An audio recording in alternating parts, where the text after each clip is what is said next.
Thanks for joining us, listeners. It's another fantastic day, and how do we know? Because our guests in studio are from Your Public Lands, the Bureau of Land Management's regular show here on Elko Live, in which we talk about our beautiful resources, community activities, special events that are coming up, and of course, with the onset of fire season, we'll talk with Clint Mothershed about fire restrictions.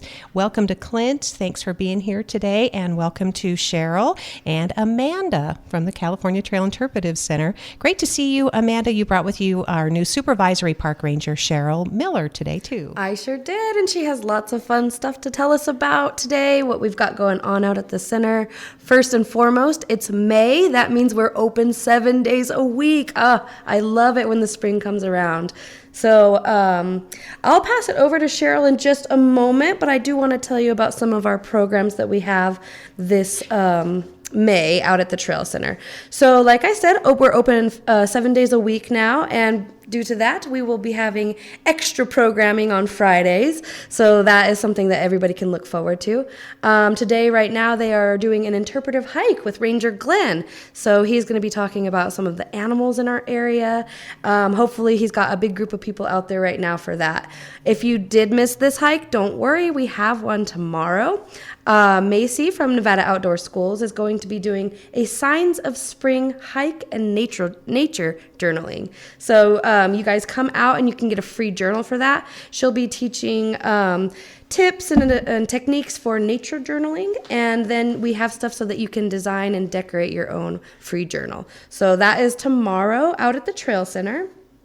And then moving forward, we'll be celebrating the Transcontinental Railroad completion. That, of course, happened on May 10th, 1869. So I'll be doing a program on Morse code and trains, and people can come out and learn a little bit about that, and then make their own bracelet with Morse code beads that I have. So you can make a coded bracelet for your friends or for yourself.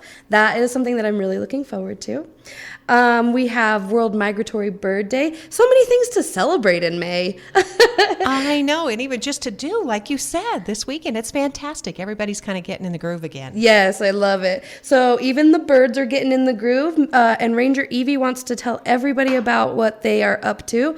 So if you come out on May 11th, we'll be doing all kinds of amazing bird stuff from 10 a.m. all the way to 3 p.m. She does ask that you bring binoculars, water bottles, hats, sunscreen, and any kind of field guides that you may have for birds. And then she'll show you some stuff that we have out at the center for that as well. And some IDs, some apps on your phones that you can download to help you ID birds out in nature. So that is going to be so exciting. I think they wanted me to say something punny. What was it? Let's see. It's for people who like to fly their own way. Oh, that is very punny. So it's going to be a good one. There will be a little hike on our trails when she'll take you out there. Bring your binoculars, and there's lots of really cool birds out there. I often see hawks and magpies. There's all kinds of nests in the trees, so that's going to be a really neat one. You know, in helping out our friends with Department of Wildlife too, Amanda, which you guys work together often, they want us to help look for pinyon jays, for example. Yeah. So hopefully she'll have some information on that, and lots of free giveaway stuff with like bird posters and things. So yeah, that's going to be a great one, and hopefully something that we can continue to bring back in the future for World Migratory Bird Day. Well, very nice. And then of course we can't forget about the mothers. It's Mother's Day on May 12th. Mark your calendars. Don't forget to call your moms and come on out to the Trail Center. We're going to be making quilted hearts for mom on the Singer sewing machine. So that is our old 1800 foot treadle sewing machine, and you can make a little quilted heart to give to your mom, because moms love handmade gifts, of course. And then if that's a little out of your range, we do have gold panning, which everybody likes to do. So again, Macy's going to be doing this really fun gold panning program, and I do have to let you guys know that there will be gold.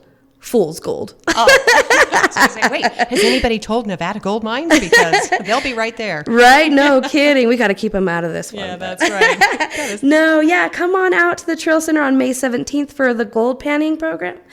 She's calling it Trails to Treasures. So you'll be learning a little bit about how the prospectors would pan for gold in the gold rush of 1849. So that is very exciting. And then to finish up the month, we'll be doing art on the trail, which we will be making pigments from natural materials, just like the pioneers did. And then at the very end of the month, May 24th, we'll be doing a story and craft, which will be clothespin dolls. And I have to tell you something kind of fun. So the very first program that I ever did out at the Trail Center was this, clothespin dolls. And it will also be my very last program out at the Trail Center. So that will be on May 24th, Amanda's last program.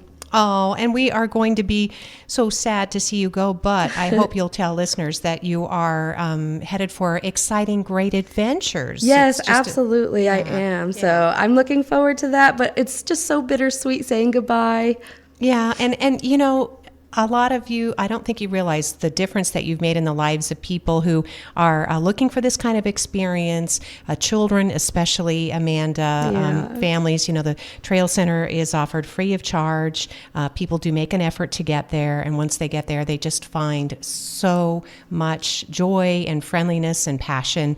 It's really a special job that you do in dealing with the public, and you do it so well. Well, thank you so much. Don't make me cry on the radio. Oh, I know. It's all right. And we know we will definitely stay in touch because we want to track all of your progress until one day you'll be like the state and then the federal BLM director, right? Yeah, absolutely. Okay. I'm just working my way up. All right. But I'm going to go ahead and pass it on over to Sheryl now. She has some more fun things to talk about out at the Trail Center. Great. Thank you, Amanda.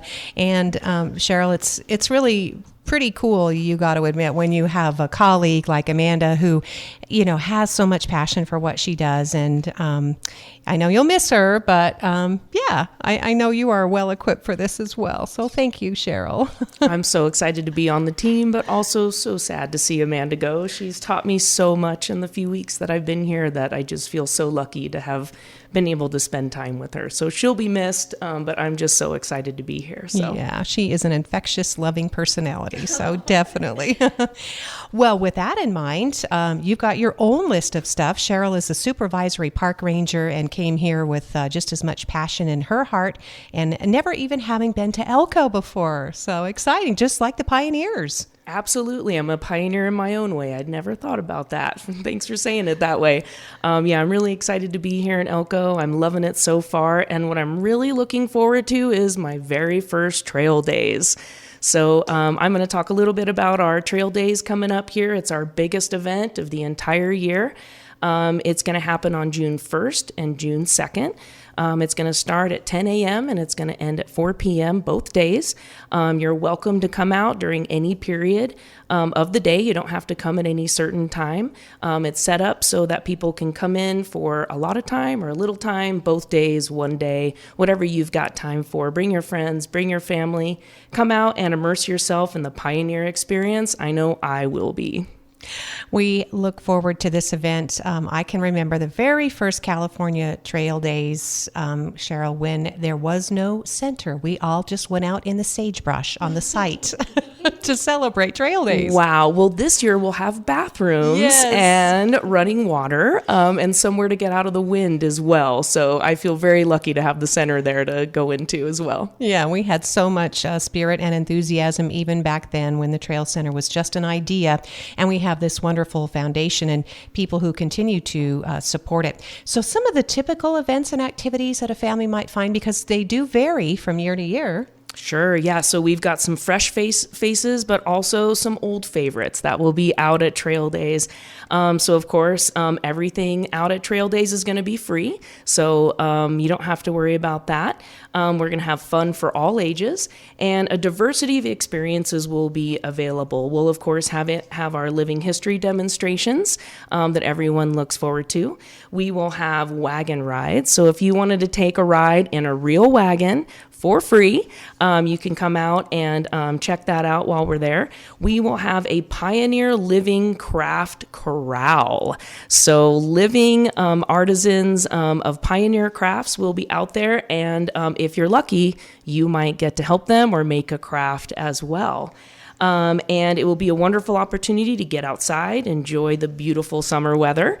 What visitors should think about bringing is sunscreen, hat, water bottle. Ranger Evie wanted me to tell you all to bring your adventure shoes, so make sure you're prepared to have an adventure out there. Bring your questions and curiosity. Bring your family and friends, sense of adventure, and of course, wear your best Pioneer clothes. We will be all dolled up in all of our Pioneer gear, and so we hope that you will come out and show us your best Pioneer gear as well. Oh, Sheryl, it sounds fantastic. And I know that through this many months and getting ready, a lot of the rangers and the interpreters, they add their own specialty. For example, I know there was work on a blacksmith shop. As you talked about, you have a treadle sewing machine. I love the idea of adventure shoes. Absolutely. Those could be moccasins. Those could be hiking boots. You never know. Whatever your adventure is, bring the right shoes. And we're also going to we're really excited. We're going to have a wonderful group of historians that are going to come out. They're going to set up a camp, and they are folks that have actually been on the California Trail. Last year, they went through the Hastings Cutoff and ended their trip at the California Trail Center, and they're bringing out their wagons, they're bringing out their mules, they're bringing out all of their best Pioneer gear, and they will be camping and living at the center during the event. So you'll be able to come out and see folks in very authentic Pioneer gear, doing Pioneer trades, crafts, all kinds of things, mules, the real wagon, all that good stuff. So bring your questions and come help us welcome this really wonderful group. We're excited to have them. Wow. And I'm not sure if you call them reenactors, but these are people that, as you said, they research, they do the history, they recreate the tools or even the clothing that they wear, for example. Exactly. They'll be demonstrating an authentic Pioneer camp, trades, and of course bringing mules, so animals that were used along the way, and then giving people wagon rides. So it'll be a really immersive experience and a great one for the whole family. Oh, that's great, Sheryl. Oh my gosh. Now, I'm just thinking here, they actually went through the Hastings Cutoff? Yes. So they didn't ride in their wagons, right? So we know that the pioneers walked, and these folks did too. So they walked many, many miles, and they have done this previously too. This was just the latest section that they did last year. So these are very experienced folks, very authentic.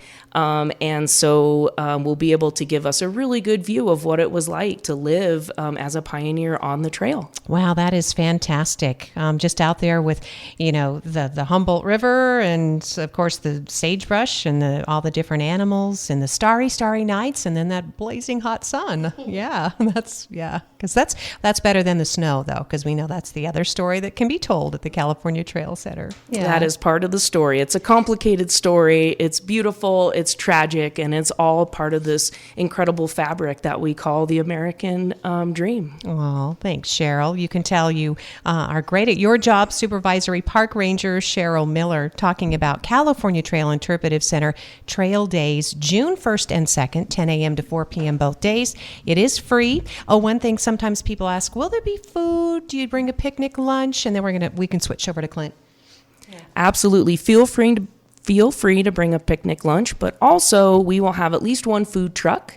And I understand it is going to be a food truck owned and run by tribal members, and may have some Native American tacos or some really lovely food like that. I don't know about you, Lori, but I like to eat my way through any event, so I'm super excited for that one. Absolutely. I agree. And yes, I will be there eating my way through that event as well. So that sounds great. And the Native American culture is reflected in there too. Usually the wiki-ups are constructed in time for the summer, and some of my favorite family photos of Olivia Clint are, when she was standing there in her pioneer garb and she was out there in a wiki-up. So, it was pretty cool. Yeah. That was a great memory. Yeah. Well, Clint, Mothershed, we're going to switch that microphone a little closer to you. Right. We know that you love your microphone. There you go.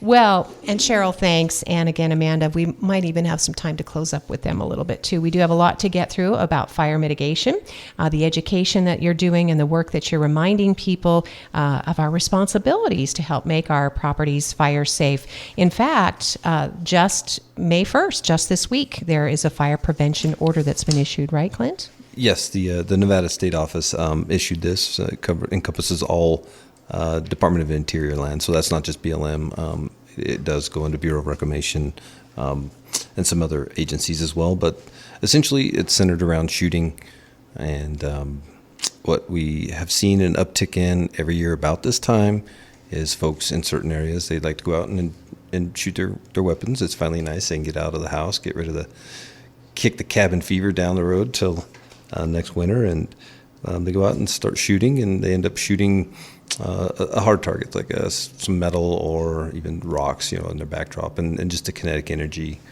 through that can cause certain types of ammunition to flake, which includes even lead, but mostly it's the steel core, steel jacketed ammunition. It's the cheaper stuff you buy in bulk, and essentially through the mechanics of that action, it will start a fire if you're in the right conditions.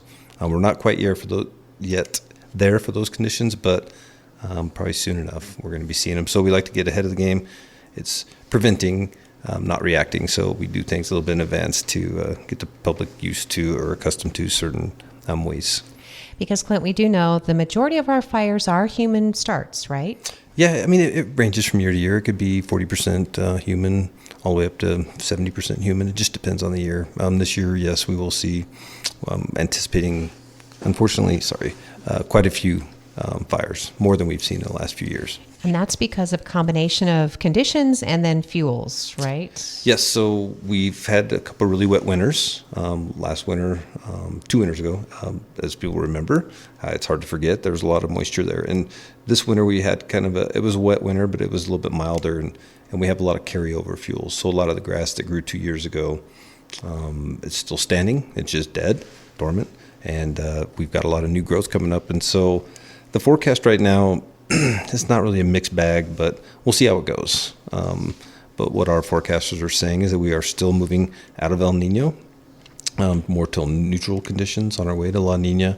What that means for us for the next 3 to 4 months is average temperatures and average precipitation through August.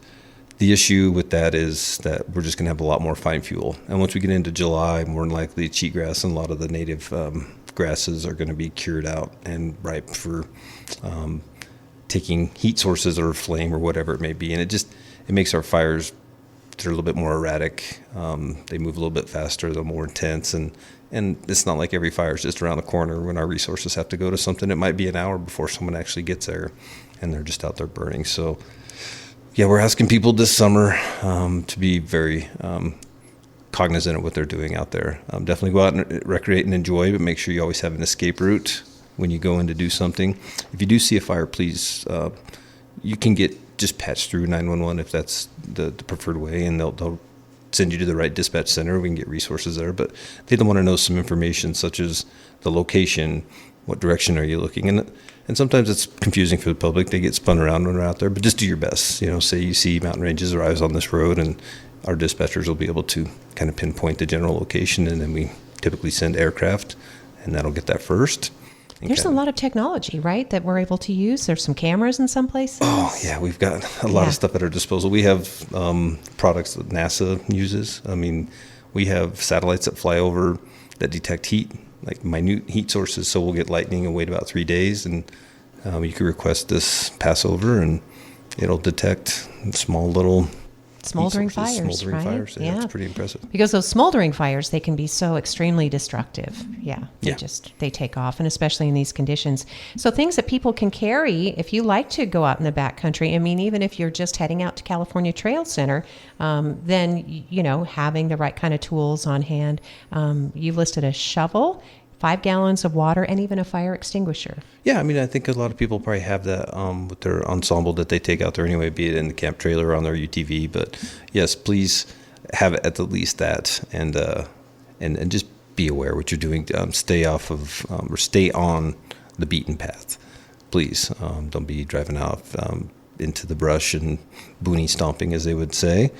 We prefer you to stay on the road. We're going to have a lot of grass in the middle of those roads. Some of those 2 tracks are going to be overgrown, and a lot of that grass will build up around your exhaust, especially if you drive a certain model in a certain year vehicle that I won't say. But the way that it was designed, we've had fires on this district, and it's a popular model. But it's just the way that it was designed. It almost acts as a guillotine, a skid plate underneath the vehicle, and it just stacks the grass right up alongside their exhaust. And you can go to your distributor maybe and have them check it out because your equipment should be in good mechanical shape too, right? Yeah, right. Okay. Yeah, if your vehicles aren't running right, or it's been a while since you've had it maintained, or your tires on your trailers, around here, camp trailers don't really get used in the winter, so your tires, the first time you use it, might be low. They might be weather checked and need to be replaced. That's a pretty common thing we see throughout the summer in most of Nevada. Now, we know that your group and others have been working really hard to educate people about defensible space. And it's called home hardening, hardening your landscape around your property. And it doesn't have to be desolate and moonscape and ugly, but it should be neat and tidy and defensible, right? That's a good way to put it, yeah. Anything within 100 feet of your homes, you should really, limb up the trees, take out the dead, mow what you can, keep wood piles away from your home, clean your gutters. And some other, this tidiness thing, it helps so much. I paint this picture, I think, the last 2 radio interviews, but I have to paint it again because this is just the nature of what we're dealing with. We don't have enough fire trucks for everybody's driveway. And so when we get a fire in a particular area, a lot of those aren't necessarily one way in, one way out, but they do have primary access routes. And so it's possible that people, once there's a fire in one of these communities, aren't going to be able to get back in because the law enforcement will be stopping them due to the smoke or whatever it may be. And if you haven't done the work beforehand, it's unfortunate, but you could lose everything. And that's just the picture I have to paint for the public to really understand. Well, it is the most responsible picture to paint. And we have had experience, sadly, in some of our, most vulnerable fire areas. And so now's the time to do your planning. So you create your defensible space, you remove your wood piles, clean up that vegetation. But you also think about if you have livestock or pets or even children, what you would do in the event of an emergency, right, Clint? Absolutely. Because places like Spring Creek or Kittredge Canyon, White Rock. Yeah, you can go to livingwithfire.com and they actually have a kind of a to-go bag, they call it, of a list of things you might want to think about having already assembled to go. Yes, if you have pets, if you have livestock, what are you going to do if this happens? Where can you take these animals in the meanwhile? So a lot of good information, not only on livingwithfire.com, but also nevadafireinfo.org. You can go there, and it's all about defensible space. It's all about fire restrictions. If there's a fire up on the hill and you want to know about it and it gets big enough, it will be on there. It'll say the fire name, who's in control of it, whose land is burning, and an estimated containment date. Anything it threats, it'll have all that information in there for the public, which I know when you see smoke in the air, people are always curious about, I wonder where that is. I wonder what's going on. So it's a good way to keep the phone calls from coming into our dispatch center so they can work on their jobs and the public can still find out information. I want to make sure I emphasize that. Again, that's for the public. Is it an app or it's Nevada Fire Info? NevadaFireInfo.org. It that's is just the one I use in the website. summer. Yeah, Okay. it's just a website. And Okay. you can link to livingwithfire.com through there as well. Okay. And there is also another entity, Fire Adapted Nevada. It's a interagency group, and we all have the same mission. It's about educating communities and homeowners about grant funding opportunities as well as defensible space measures. So, talking with Clint Mothershed, our fire mitigation officer from Elko BLM, we're looking at this fire prevention order from the Nevada State Office. It's just phase 1. Mm-hmm. And so some people may say, oh no, I missed the boat. I can't do any controlled burning or burning of debris, but there's still some time to do that, right, Clint? Yeah, as far as in Elko County proper, I just spoke with them this morning, and they're anticipating some time in June about cutting off the open burning. So the process is still the same. Once you have your permit, to just call in to the non-emergency line at the central dispatch and give them your phone number. And then with that, they know where you are just based off your phone number. And they're not tracking you. It's part of the process that you have to go through before you get a burn permit issued. They just use your phone number as that reference to call. So the whole process would be get online, go to elkocountyfire.net, it's right there, or .com, it's right there, front and center. Apply for a burn permit, you go through it, you answer some questions, you agree to some stipulations, and the output of that is now you have a burn permit with a number. Once you have your that all done, any day you want to burn, there are certain times a day you have to burn. If the winds are over a certain speed, you can't burn. You always have to have a charged hose there. I mean, there's a lot of things you have to do before you just burn, but yeah, the clock's ticking. About a month and a half, I'd say, is what people got to clean up their yard and burn their debris. And you would just call, leave that number, and that way the emergency agencies would know that someone's burning in this area, we don't have to send a fire truck. So it's Because that's embarrassing. Yeah. Yeah, it would be embarrassing. I mean, it's imagine. nice to see you guys, but still, yeah. Yeah. I mean, they have other missions. They do. They could have been up all night medical calls, or they could be another fire somewhere where that one more engine could have made the difference. It could have caught it. I mean, that happens quite a bit in our world, where if we just had one more, we could have got it. So. Do your part, definitely. Yep. So that statewide prevention order is now in effect. Again, its focus is on shooting, fireworks, and exhaust. Just because you can doesn't mean you should, right? Because people say, well, I can buy fireworks, but no, you can't use them on. You could find places to buy them. I won't say where you can buy them online on the air, but you definitely can find them. And a lot of these are just innocent acts, and I can't disagree with anybody. Fireworks are fun, but in the state of Nevada, basically in the Intermountain West, it's a taboo thing to have. It's the wrong mixture of hot things and Dry flammable things. stuff. And, So. You just don't want to be the person that's done that. To your neighbors or your ranching friends or outdoor, anybody. Anytime we lose any bit of landscape, it's really sad. So it takes a lot of work. Now, there are a couple of cool events, including one tomorrow. I hope everybody's got their tickets for the cornhole tournament. Yeah, they're still taking registrations on that. I think on your billboard out front, your digital billboard, you are helping promote that, so that's awesome. Thank you. It is the Fire in the Hole Cornhole Tournament. It's put on by our Ruby Mountain Hotshots, which are a pretty hardworking, dedicated group of firefighters that stay together in their crew of 20-ish people all summer, and they have the roughest days, the longest days, the toughest days, and they always tend to have a smile on their face. So they are putting this event together, and this is, I think, the third year. So it should be, it's growing every year from what I've discussed with them. And so they've got a few raffle items, they got some cool stuff.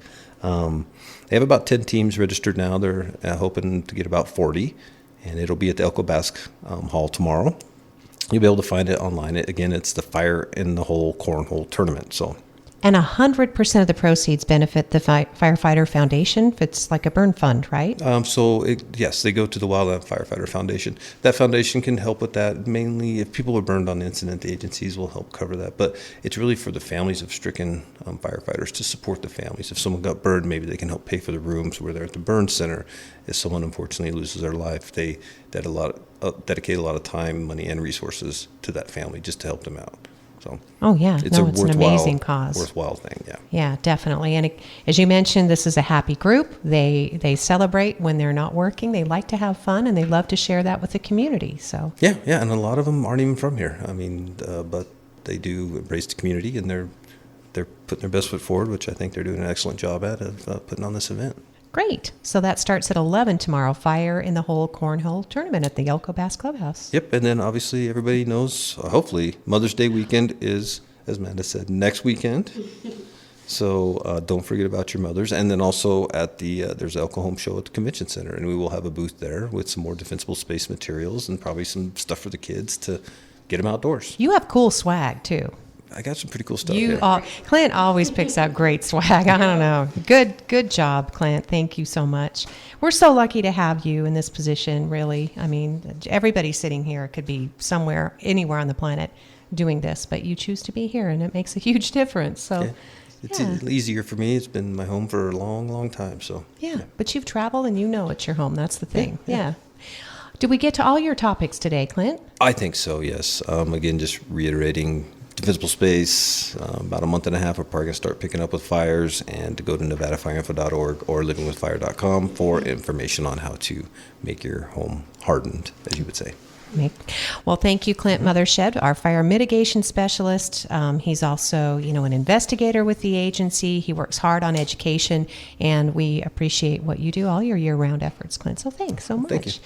And Amanda, you're going to jump back on. Yeah, I had a couple more tidbits to throw in glad there. That you do. You're not done with me yet, guys. No, never. So I did just want to mention that if you are interested in coming to any of our programs, you can sign up up for those RSVP so we can have enough supplies, you could do that through our Facebook page, or you could go onto our website, which is californiatrailcenter.org, and you can go to our events link there and sign up for any of these programs. And that just helps us out so that we know how much supplies to have for these programs.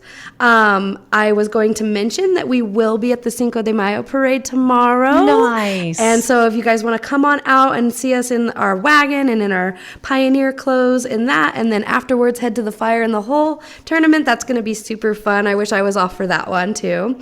So yeah, we'll be out there at the parade, and then sign up for our programs there on the online. And then lastly, if anybody is interested in volunteering out at the Trail Center, we're always interested in taking volunteers. So just reach out to us online, or come on out, or call us on the phone. Thank you so much, Amanda. Again, California Trail Interpretive Center. It's really, it belongs to the community. The community cares, helped to build it, and they have a beautiful gift shop. It's just 8 miles west of Elko on I-80. Take the Hunter exit, and every single time you go, you'll discover something new. It's always an exciting adventure. And say hi to Wendy and Sandy. They'll be announcing the parade tomorrow. So when you roll on by, right. so awesome! Can't wait. I know. Cinco de Mayo. That's another thing. There's a lot going on, but I promise if you make a plan, just sit down with your coffee in the morning and make a little list of what you want to do, you can get to all of it. So, yes, yeah. Mayday. Yeah, definitely, for lots of reasons.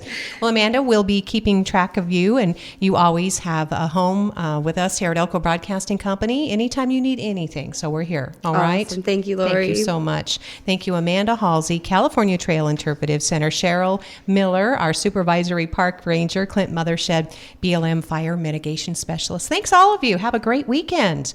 Thank you, listeners, for listening to Elko Live today here on KELK.